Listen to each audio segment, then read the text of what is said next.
अगर मैं आपको बताऊं कि आप अपनी कई सालों पुरानी स्टमक एसिडिटी, जलन और अफरापन को सिर्फ एक आदत अपनाने से खत्म कर सकते हैं। जी हाँ, सिर्फ एक आदत। और आदत भी ऐसी कि अगर आप उसको फॉलो करते हैं तो विद इन 1 वीक आप मुझे खुद मैसेज करके कहेंगे कि मैम 70% जो है हमारी ये गैस की टेंशन जो है वो खत्म हो गई है। जी हाँ, मैं बात कर रही हूँ वॉक की। अगर आप खाने के 15 मिनट्स बाद वॉक करते हैं तो आपका मेटाबॉलिज्म फास्ट हो जाता है, जिसकी वजह से आपका खाना अच्छे से हजम होता है और आपके इंटेस्टाइन में पड़ा नहीं रहता। अगर आपके इंटेस्टाइन में बहुत देर तक खाना पड़ा रहे तो कब्ज होने की शिकायत होती है, गैस होने की शिकायत होती है और आप डिस्कम्फर्ट फील करते हैं।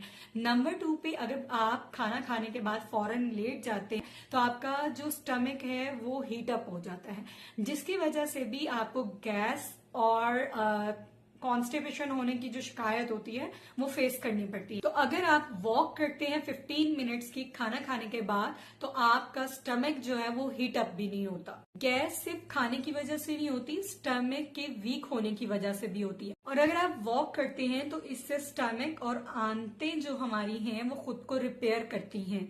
और एक ये हकीकत है, जो लोग खाना खाकर वॉक करते हैं तो उनमें 60 to 70% गैस होने के चांसेस कम हो जाते हैं। लोग सारी जिंदगी एंटी एसिड सिरप पीते हैं या कोई भी कार्बोनेटेड ड्रिंक पीते हैं, लेकिन मसला वहीं का वहीं रहता है। इस असल मसले को वो सॉल्व ही नहीं करते। स्लो डाइजेशन को इम्प्रूव करने के लिए आपको खाने के बाद 15 मिनट्स की वॉक कंपलसरी है। एक और छोटी सी टिप्स देना चाहती हूँ कि खाना खाने के बाद आप छोटा सा अदरक का टुकड़ा कंज्यूम अगर कर लेते हैं कहवे की सूरत में या वैसे ही कंज्यूम कर लेते हैं तो ये भी 70% जो है वो आपकी गैस को कम करने में मददगार साबित होता है।